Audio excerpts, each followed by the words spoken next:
Em reverência à palavra do Senhor, eu convido a igreja a ficar de pé, só por causa dela. A partir do versículo 35.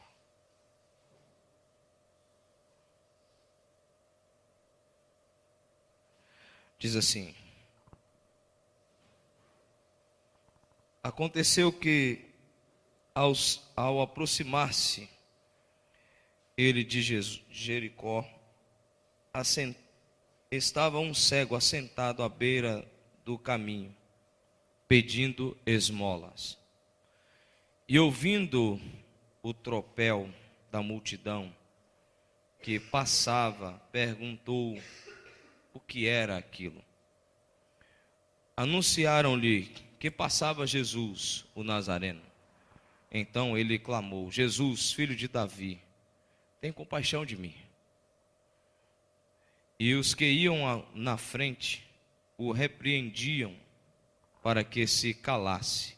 Ele, porém, cada vez mais gritava mais: Filho de Davi, tem misericórdia de mim. Então parou Jesus e mandou que lhe trouxessem. E tendo ele chegado, perguntou-lhe: Que queres que eu te faça?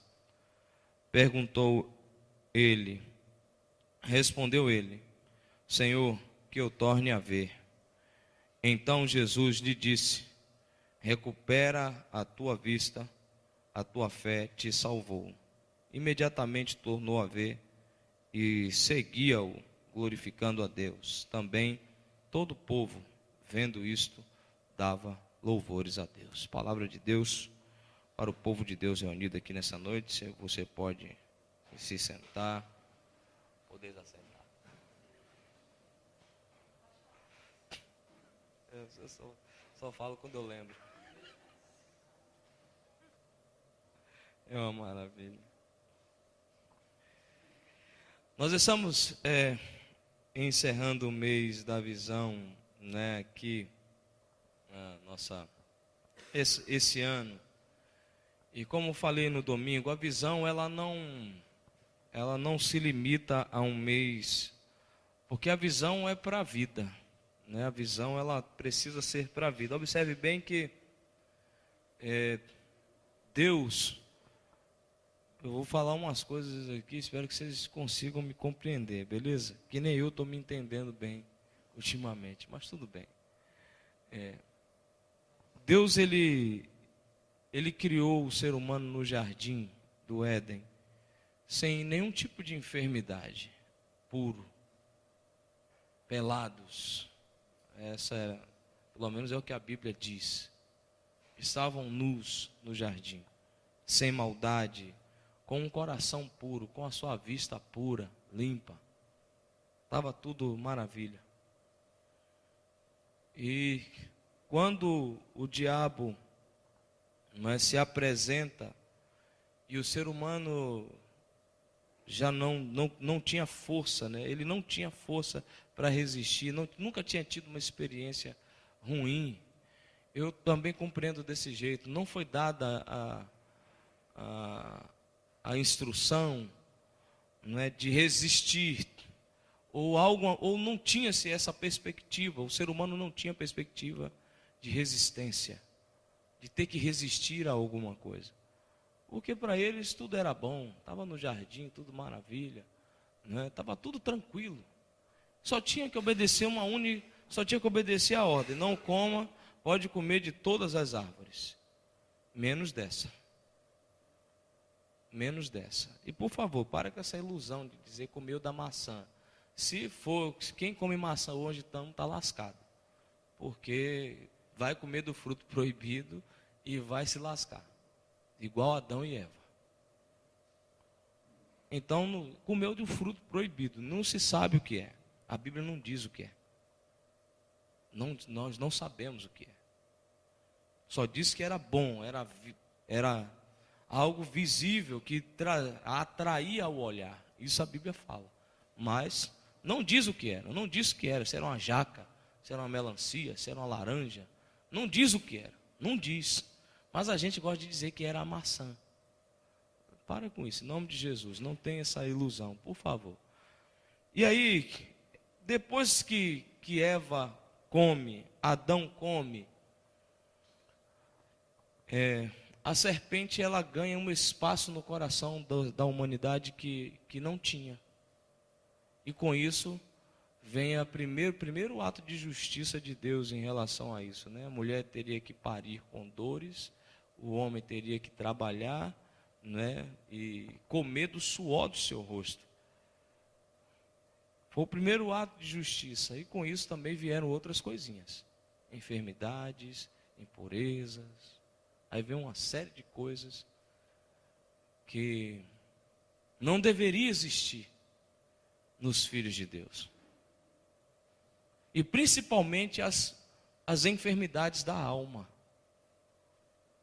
As enfermidades da alma são as piores. Não pense que as enfermidades do corpo físico não são as que mais matam. As que mais matam, as mais perniciosas, as enfermidades mais malignas são as da alma. E engraçado que era para ser as mais fáceis de serem vencidas. Bastava uma decisão, basta uma decisão. Basta uma decisão. Uma decisão. Com essa decisão, basta ter coragem, força, disposição para seguir, para honrar a decisão tomada. Esse é o nosso problema. Nós temos uma geração que nem sabe o que é honra. Nem sabe o que é honra. Por isso nós temos visto tanta debilidade em nossos dias. Vivemos no meio de um povo débil. Vivemos no meio de um povo que é difícil da gente entender. É muito difícil de a gente entender. Mas tudo bem. Vamos seguir e vamos orar para que Deus dê a nós a sabedoria para lidar com quem é diferente da gente. Sabedoria serve para isso. A sabedoria que Deus dá é para a gente ter habilidade para lidar com quem é diferente da gente. Espero que você saiba lidar, que você seja um homem ou uma mulher sábia para lidar com quem é diferente de você. E assim você tenha a capacidade que o Espírito Santo de Deus dá para amar. Quando a gente ama quem é diferente, a gente simplesmente está cumprindo a palavra. E uma vez cumprindo a palavra, você é achado com graça diante de Deus, porque você está obedecendo a Ele. Queridos, o texto que nós lemos nos faz fazer essa reflexão. A luta de Deus, ela continuou. Deus deu um aviso poderoso aos egípcios e ao seu povo. Deus usa os egípcios para dar um grande aviso ao seu povo. Olha, as pragas vão chegar na casa dos mundanos, na casa de quem oprime, na casa de quem escraviza. Vai chegar na casa do opressor, mas não vai chegar na casa do oprimido. Deus deu um aviso claro. Deu ou não deu? Mandou 10 pragas para expulsar todos os capetas da mentalidade do povo. Deus estava dizendo: eu sou o Deus de vocês. Vocês não precisam de outro. Deus estava dizendo e lutando contra os deuses que o seu povo havia abraçado. E principalmente contra a incredulidade que o seu povo vivia. Deus estava lutando contra a cegueira, contra a falta de visão do povo. Mesmo sabendo dos 3 nomes, né, de histórias poderosas, como a de Noé, por exemplo, nomes como de Abraão, de Isaac, de Jacó, o povo continuava duro. E Deus já tinha avisado isso a Abraão: 430 anos a sua descendência vai ficar presa no Egito, vai sofrer no Egito, vai voltar aqui para Canaã, só depois de 430 anos. Deus já havia avisado isso, antes de Abraão morrer. No início da caminhada de Abraão, Deus havia avisado para ele.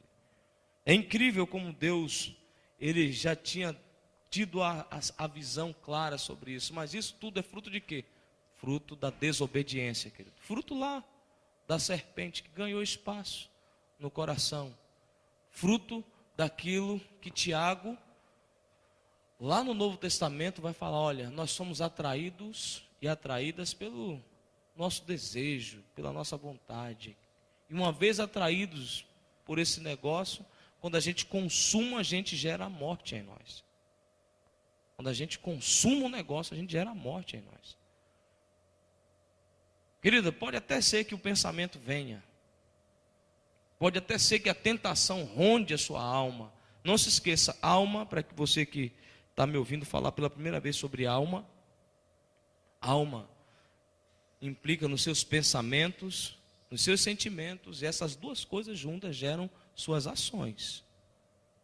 Sua forma de pensar, sua forma de sentir unidas vão determinar o que você anda fazendo por aí. A sua alma está restrita a isso aí. Beleza?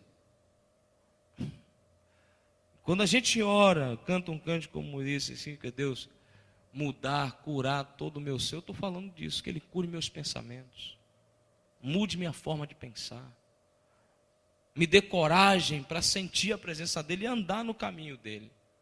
É disso que eu estou falando. Deus em nenhum momento perdeu os seus desígnios. Deus em nenhum momento desistiu da visão que Ele tinha tido lá sobre o Éden, de ter um povo dele, de ter uma nação pura, de ter uma nação curada. Deus nunca perdeu isso de vista e liberta.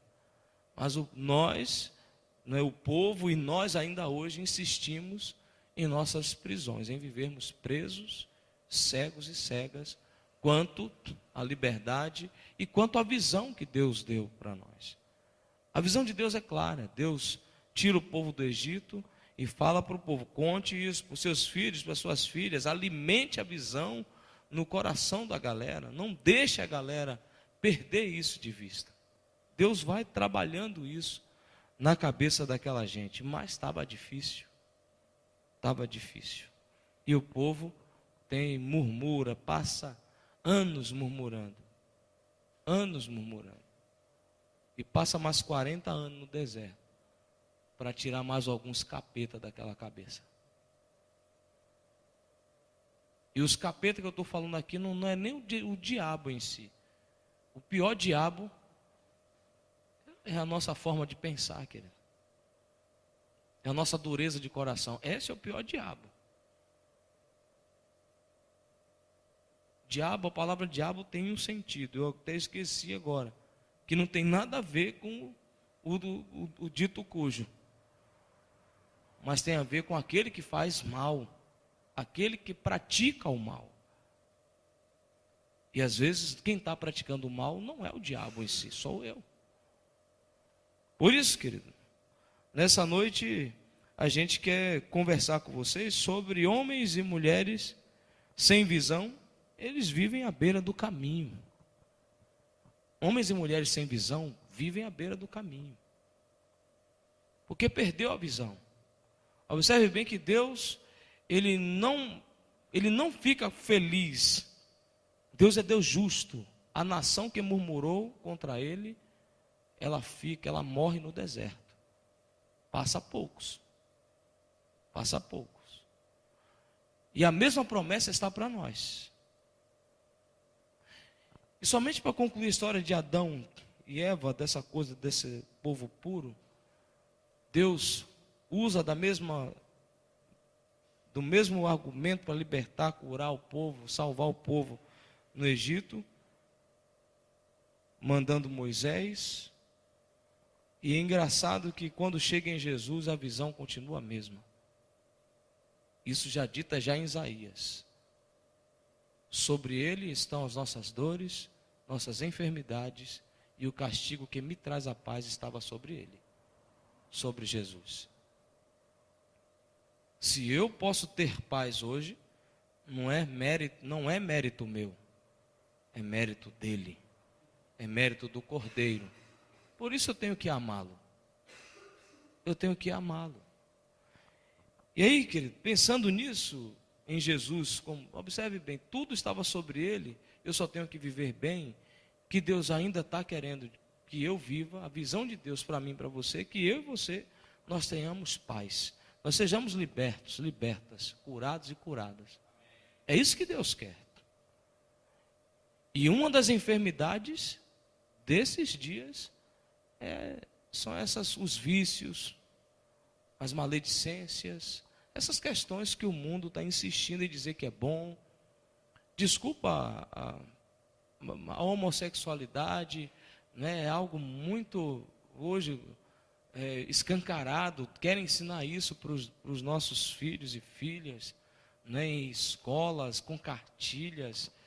Queridos, graças a Deus, nessa idade eu já estou, eu só me preocupo agora com os filhos dos meus filhos, com os filhos de vocês, quer dizer, aqueles que terão, porque os dias, se a igreja não se posicionar em oração, não amar mais a Deus do que a sua carne, suas vontades, vai ficar difícil umas coisas. Vai ficar muito difícil umas coisas.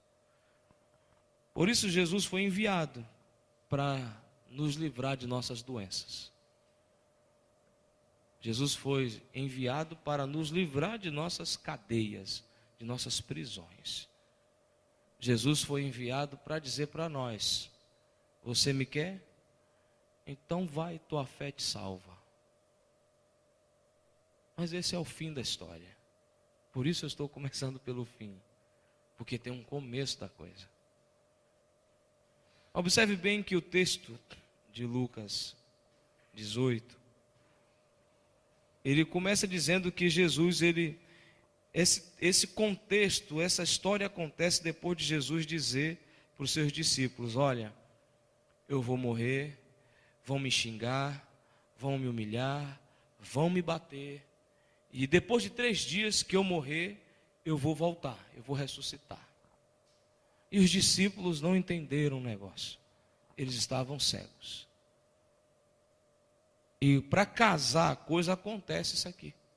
Um cego de nascença estava sentado à beira do caminho há muito tempo, e ele ouve o ruído da galera passando para lá e para cá, um alvoroço, porque é assim que acontece. Eu fico imaginando se, por exemplo, Neymar passar aqui nessa rua aqui, o que vai acontecer? A igreja vão até que entrar aqui. Nunca teve uma multidão nessa igreja igual como essa que Neymar passando aí na porta aí. É ou não é? Quero dizer, assim que funciona. A galera quer ver gente famosa. E por ter gente famosa, a galera estava seguindo. É fácil seguir quem é famoso, é ou não é? É muito fácil seguir quem tem fama. Jesus já estava famoso. Jesus já tinha multiplicado pão, Jesus já tinha multiplicado peixe, curado meio mundo de gente, libertado meio mundo de gente. Jesus já tinha feito um monte de coisa. Já tinha tido vários embates com os doutores da lei, com os da igreja. Jesus já tinha feito uma série de coisas. E agora Jesus está aqui diante de uma situação, né, miraculosa. Observe bem, o Jesus passava, o cego estava à beira do caminho. Me chama a atenção isso, porque o cego não tinha uma casa, como hoje tem, não tinha abrigo naquela época, podia até ter. O cego podia até ter família, mas quando nascia alguém com algum tipo de deficiência, essa pessoa era rejeitada. Era costume rejeitar as pessoas com deficiência. Então jogava-se fora. Jogava ao léu, vai viver tua vida. Vai para lá, porque a visão que se tinha sobre a deficiência é de alguém amaldiçoado. É de alguém que está com uma maldição, está com algum pecado. O pecado de fulano de tal está nele, por isso ele nasceu assim. Então você tem que ficar fora da casa, porque a maldição não pode ficar dentro da casa, tem que ficar fora. E aí era lançado desse jeito. E assim o ceguinho vai para a beira do caminho, fica lá. E aí eu tenho certeza disso. Quando é que o cego, à beira do caminho de Jericó aqui, não acontecia nada. Diferente do tanque de Betesda, por exemplo, quando as águas se mexiam, ainda alguém descia lá e ficava curado. Aqui não acontecia nada. Não acontecia absolutamente nada. Então o cara estava num lugar, onde a desesperança já tinha tomado conta do coração dele. O cara já tinha desistido de viver a vida, já tinha desistido de ter família, de voltar para a família, já tinha desistido de algum dia ver a luz. O cara já tinha desistido de tudo, absolutamente tudo. E quem vive à beira do caminho são essas pessoas. E pode ser que alguns que estejam aqui hoje, querido, não é um jargão, não é? Muitos da igreja, muitos cristãos e cristãs vivem à beira do caminho. Jesus é o caminho, a verdade e a vida. E tem muita gente na beira do caminho, pensando que vai ganhar alguma esmola de Deus, quando Deus quer dar a vida. Deus não quer dar esmola para ninguém, querido. Deus não quer te dar esmola do amor dele, Deus não quer te dar esmola da vida dele, Deus não quer te dar esmola de anjos dele, Deus não quer te dar esmola do reino, Deus quer te dar o reino. Deus quer tornar você um cidadão, uma cidadã do reino. Deus quer tornar você filho dele, filha dele. Deus não quer tornar você um bastardo, uma bastarda que não tem direito a nada, não. Quem tira o direito é justamente o diabo, né? Que é a nossa forma de pensar. Quando a gente desiste, as nossas fraquezas, os nossos pecados, essas coisas que ficam nos rodeando o tempo inteiro, ou estão dentro de nós, os nossos desejos, as nossas mazelas, essas coisas precisam ser tiradas de dentro, arrancadas de dentro da gente. Essas coisas não podem continuar dentro da gente. E somente quem tem o poder, querido, em nome de Jesus, compreenda isso, não é por força, não é por violência, mas é pelo amor a Deus. Quando a gente ama a Deus, a gente tem coragem de dizer: isso aqui eu não faço mais. A gente ouviu aqui um testemunho de um rapaz aqui, algumas semanas. Você ouviu o testemunho da André aqui, algumas semanas. Você está ouvindo de vez em quando alguns testemunhos aqui, que tem falado justamente isso: eu não quero mais viver isso. Eu estou saindo disso porque eu não quero ficar à beira do caminho, eu quero andar no caminho. Porque eu compreendi que o caminho, ele tem minha cura, ele tem minha libertação. Ele não só tem esperança, como muita gente hoje prega Jesus, somente como uma mera esperança de mudança. Muita gente vem para a igreja com uma mera esperança de mudar, ajeitar o casamento. Em nome de Jesus, você está buscando muito pouco, querido. Você está buscando muito pouco ou não está buscando nada desse jeito. Você tem que vir aqui para buscar Deus, para abraçar Deus. Entenda isso. Abrace o todo, não queira a parte. Observe bem, o primeiro texto que nós lemos de Salmo, capítulo 103, versículo 7, diz que Deus abriu o coração dele para Moisés, porque o povo só queria a bênção. Deus não quer um povo que só queira os seus milagres. Deus quer um povo que queira Ele. Então vai aqui a primeira pergunta dessa reflexão: quem você quer? Você quer Deus ou quer as bênçãos? É a primeira pergunta aqui para nós. Quem você quer? Deus ou as bênçãos? E aí entra naquela máxima. Tem muita gente que gosta tanto das bênçãos que esquece do abençoador. Tem gente que se contenta com o bom da bênção e esquece o melhor, que é o abençoador. Por isso, querido, o desafio de mudança é grande. E eu sei disso. Seguindo no texto, a multidão está lá, trazendo o reboliço. E o cego faz uma pergunta mágica: o que é que está acontecendo? É isso que o cego faz, ele pergunta. E aí dizem para ele: quem está passando aqui é Jesus. Talvez alguns coxos, né, que enxergavam. Que tem os companheiros, né? Os mendigos têm seus companheiros também, não é? Então estava lá, está passando é Jesus. Jesus, aquele que fez, certamente ele já tinha ouvido algumas histórias. aquele que fez isso, aquele que fez aquilo. É esse daí mesmo, o Nazareno, que a especificação é clara: Jesus, o Nazareno. Jesus era um nome comum na Palestina. Então ela faz uma especificação: Jesus, o Nazareno. Aí o cego, ele nem dá aqui, no próximo parágrafo, já diz logo: então ele clamou: Jesus, filho de Davi, tem compaixão de mim. O cego faz um clamor usando duas expressões poderosas. Primeiro ele pede por compaixão. Compaixão. Compaixão é esmola. Compaixão é esmola. Quem quer compaixão ainda quer esmola. Vai continuar na beira do caminho. Porque quer que Jesus atenda a sua necessidade. Não quer ser abraçado. Não quer ter uma audiência com ele.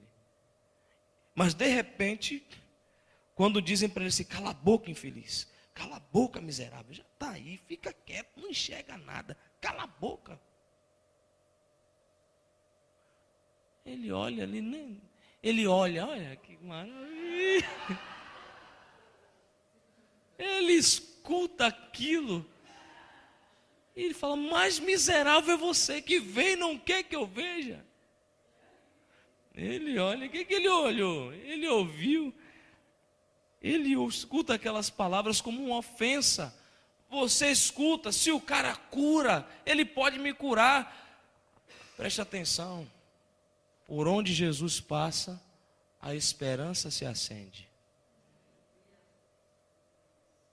Por onde Jesus passa, a restituição, pode acontecer, ela é requerida por quem tem Jesus.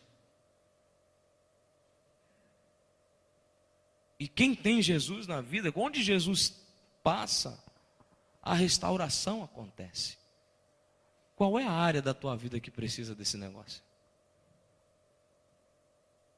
Qual é o pensamento da tua vida que precisa disso? Porque tem muita gente que ainda resiste a Jesus, é ou não é?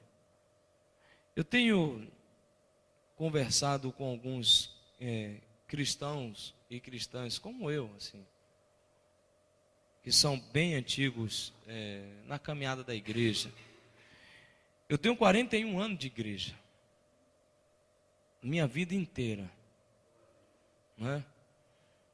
Mas eu já tive dentro da igreja, boa parte desses meus 41 anos, eu andei desviado, querido. Estava aqui dentro e desviado. Eu era um homem que alimentava meus desejos. E igual a mim, e como eu alimentava, tem muitos.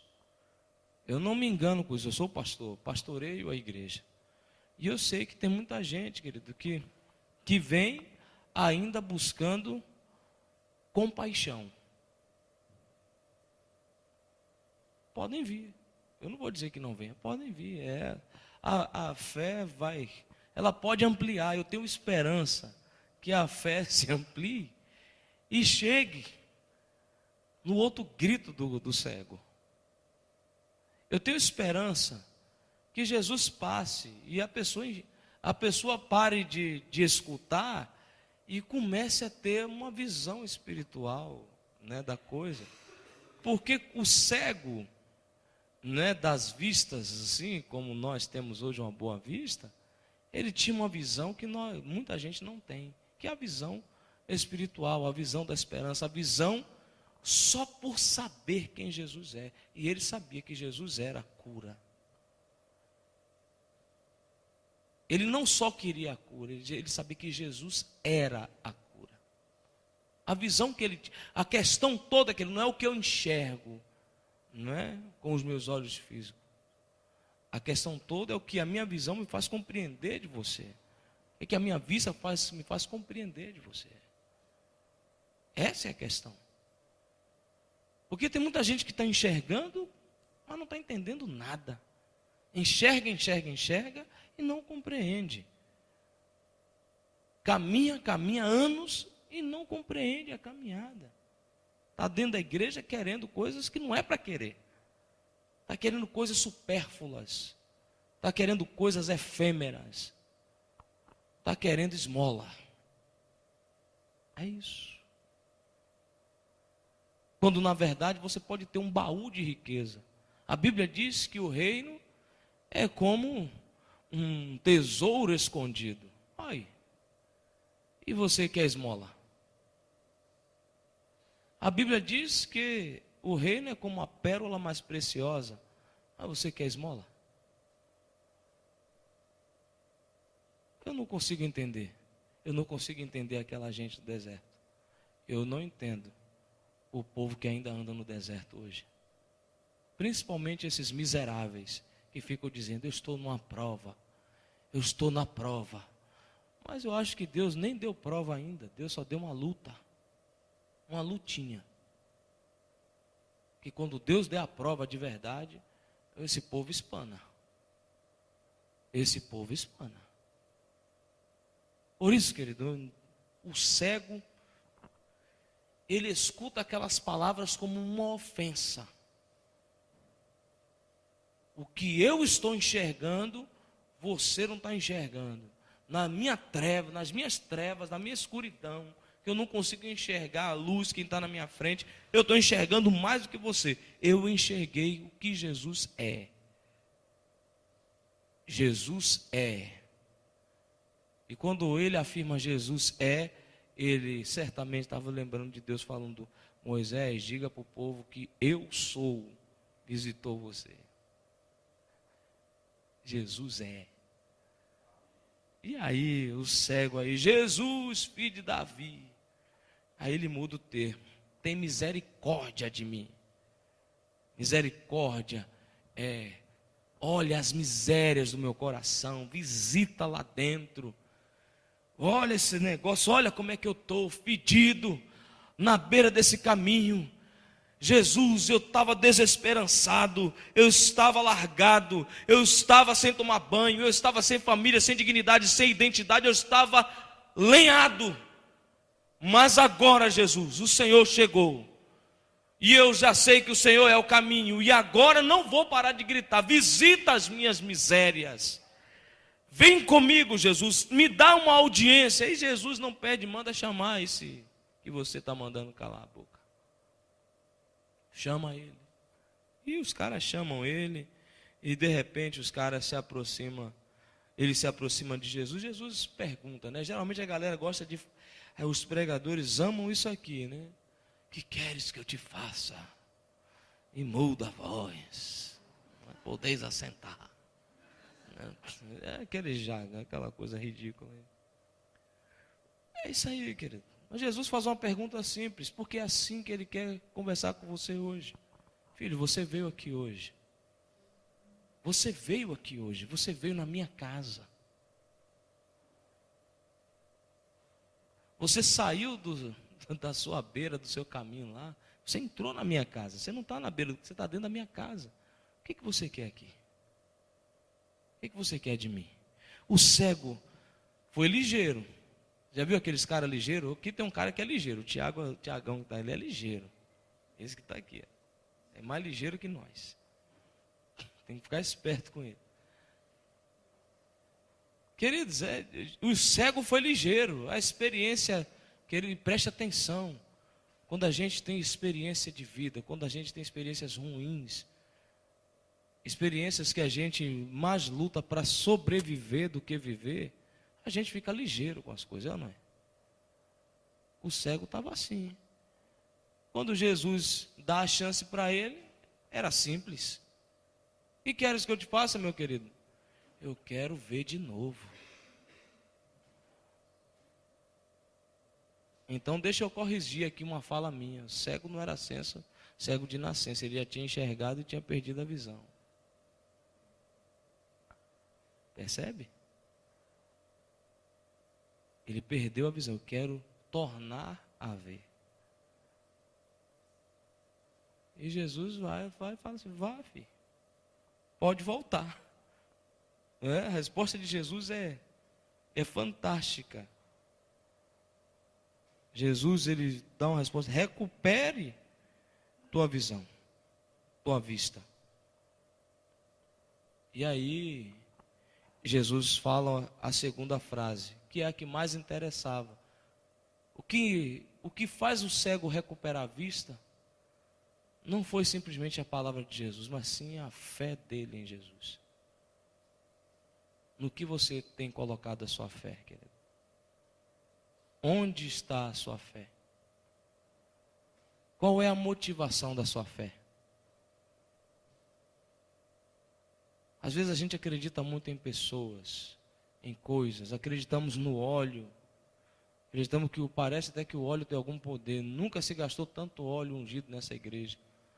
O óleo tem poder, ele é mais poderoso que Deus. Eu fico assustado com as coisas, mas eu vou continuar ungindo, vou largar lá. Tem que ter na igreja, né? Tem uma galera que é movida a óleo. Meu Deus. E Deus está lá no céu dizendo, isso aí. Como é que Deus fala? Só óleo. Né? É uma bênção, Deus. Deus, ele faz essas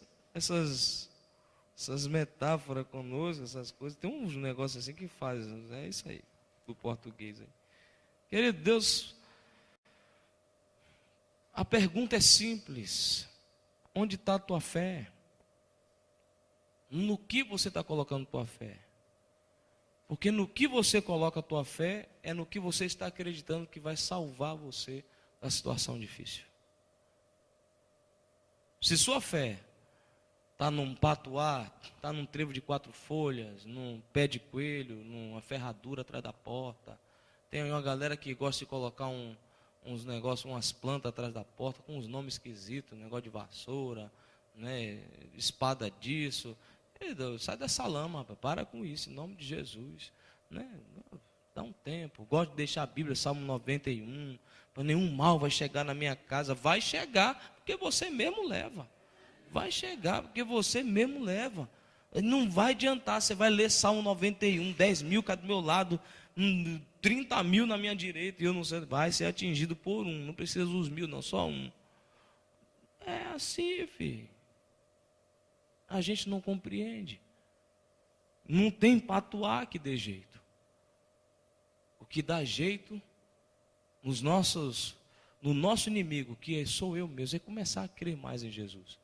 Como caminho da verdade a ser vivida, a verdade a ser dita, a verdade a ser aprendida, a vida a ser vivida e o caminho que nós devemos andar. Jesus é assim. Ele é caminho, verdade e vida. O cego, ele recebe a boa notícia. Recupere a vista. Vá, tua fé te salvou. E o cego, ele vai para trás de Jesus. Ele vai seguindo Jesus. Onde Jesus vai, ele vai atrás. E a Bíblia fala, glorificando a Deus. Glorificando a Deus. E o povo estava atônito pelo que estava acontecendo com o cego, com a cura do cego. Agora eu vou começar a pregar. Eu compreendo, querido, que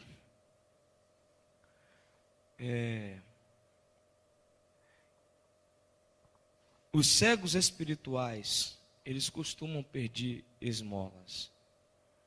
Eles costumam pedir esmolas. Os cegos são aqueles que perdem a visão. E cego que perde a visão são aqueles que perdem a capacidade de se movimentar. Deus deu para nós uma visão poderosa, chamada discipulado, células. Deus deu para nós. O que nos compete, a partir de agora, é abraçar esse negócio. Para viver discipulado e viver célula, é muito simples. Muito simples. Deixa eu explicar isso para você. Basta viver Jesus de Nazaré. A sua decisão precisa ser muito simples. Aí você pode olhar para mim, mas é difícil, não é, pastor? Parar de tomar uma, de cheirar, de fumar. Pois é, esse é que é o difícil. Porque viver Jesus não é difícil. Abandonar o pecado é difícil. Abandonar, né, a convivência, ou melhor, o viver com as velhas amizades, o exercício, né, de ações das velhas amizades. Isso aqui que é difícil, porque a galera vem para nós e vem dizendo um monte de coisa para nós, né? Que eu sou isso, que eu sou aquilo, agora você é isso, é fracote, é covarde, é capacho. Fica dizendo uma mulherzinha do pastor, não sei o que lá, puxa saco, sei lá o que, nem sei o que fala, né? Mas já ouvi alguns falar algumas coisas desse tipo. Queridos, olha, não pode ser o que for. Agora você vai dar dízimo na igreja, prefiro dar dízimo na igreja do que dar dízimo aqui no bar pagando a minha destruição. Mas tem uma galera que ama dar dízimo no bar pagando a destruição dele. É ou não é? Queridos, a Bíblia diz em Provérbios capítulo 23, para a gente encerrar, eu não vou ficar falando mais, meu Deus, e a fila anda. Provérbios 23, versículo 4 diz assim: não te fatigueis, desculpa, não é esse não. 23, versículo 9, diz assim: não fale aos ouvidos do insensato, porque desprezará a sabedoria das tuas palavras. Eu espero que nessa noite, nessa casa de oração, eu desafio você a não ser insensato, insensata a palavra do Senhor. Senão é como dar pérolas a porcos. Deus está dizendo: eu quero te salvar, quero te curar. Para isso te dou a minha palavra. Quem quiser a palavra de Deus, vem à frente, dobre o seu joelho. Eu não vou cantar nada, filho. Eu vou me privar disso hoje. A gente precisa entender a palavra e não se emocionar com ela. Tem muita gente emocionada e pouca gente entendida da palavra. Então eu não quero que te emocionar com nada. Pode até ser que a gente cante alguma coisa, mas que o Espírito de Deus ele cante ao seu coração com essa palavra. Saia da beira do seu caminho, querido. Jesus chegou e Ele quer sarar você da sua cegueira. Mas a decisão é sua. Vou só te dar um tempo para você vir aqui, ou se ajoelhar aí no seu banco, fazer uma oração